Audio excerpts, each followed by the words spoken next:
Hey, Josie here. A couple of days ago, I asked my Instagram audience what were some of the barriers that prevent them from pursuing their creative curiosities and their passions. And I got loads of amazing and self-aware and illuminating responses, and I thought that I'd share them with you here. I got about 250 people that responded, and there were a lot of similarities in the things that people mentioned. So I went through and I read every single one, and I started a tally for each topic that came up.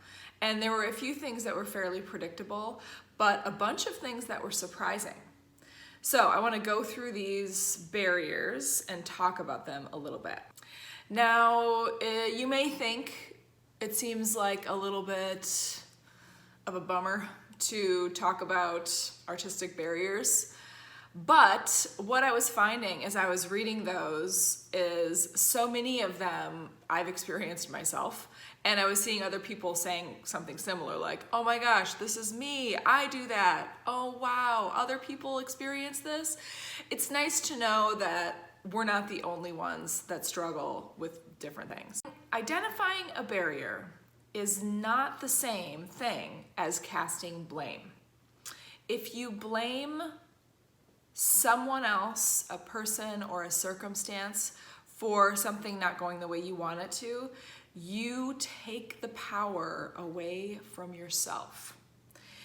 And you don't want to do that. You want to hold the power. So one way to hold your power is to absolutely identify barriers and analyze the circumstances in your life that have brought you to where you are, but then think of creative solutions to get through it. Some of the things that I read, starting from least frequent to most frequent.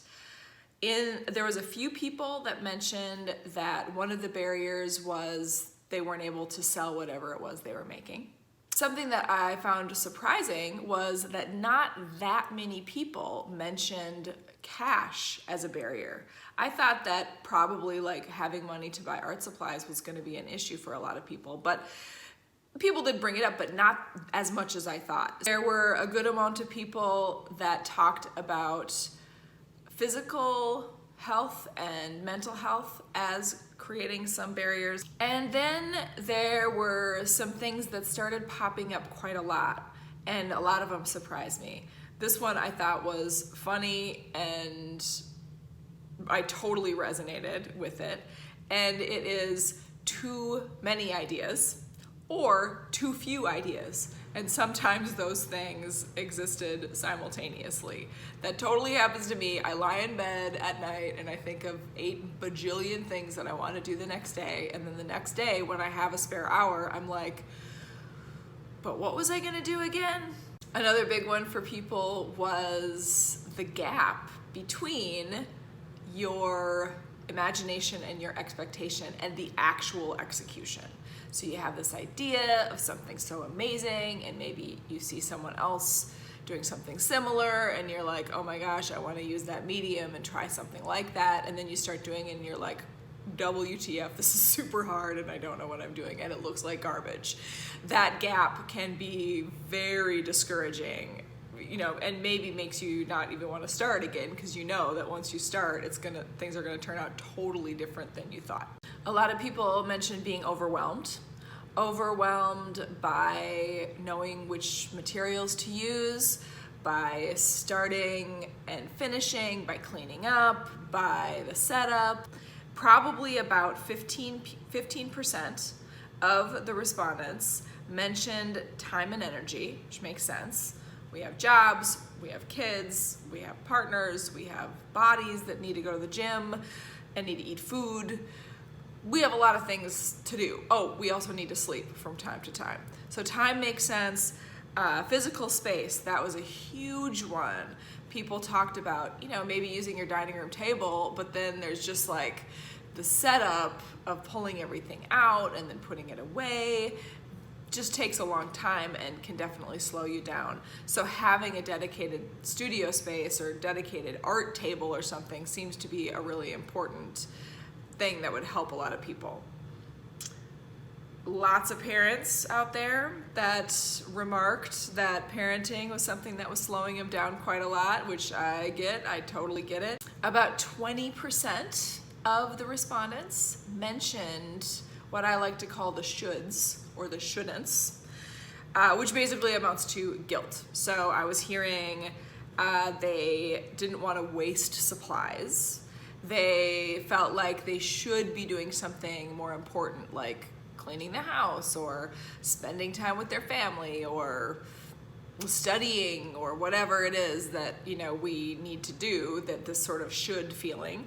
Also, something else that a lot of people mentioned were feeling guilty about the unfinished projects. So this sort of should feeling like, oh, I shouldn't start a new project because I should finish these old projects. And drum roll please, the most often mentioned barrier to the creative life and creative pursuits, 40% of the folks that responded mentioned this: perfectionism. And it plays out in a couple of different ways. People said things like, I compare myself to other artists, and unfavorably. I am not good enough. I have fear of not being good enough. I have fear of failing, fear of failure, and overthinking. Overthinking is a big one, which I think I kind of touched on earlier, but it's the idea of there's tons of ideas, but which one do you want to land on, and which supplies should you buy, and things can get overwhelming real fast. No doubt you heard something in this whole lineup that you resonate with. I'd love to hear what it was. If there's something I didn't mention, please list it below. Your comments are amazing. If you are so inclined, you could pop on over to my Instagram feed and look at the post. It's the painting of the watercolor diamonds, and read and respond to some of those comments. I can't possibly substantively respond to all 250 of them. So if you are one of those that responded, thank you so much. I read it and I'm, amazed at your wisdom and self-awareness. You guys can create your own community here. So go through there and see if you can find someone that has a similar problem that you have, and connect with them. Make a friend. I highly recommend it. Also, if you don't follow me on Instagram, what are you waiting for? And subscribe to me on YouTube too.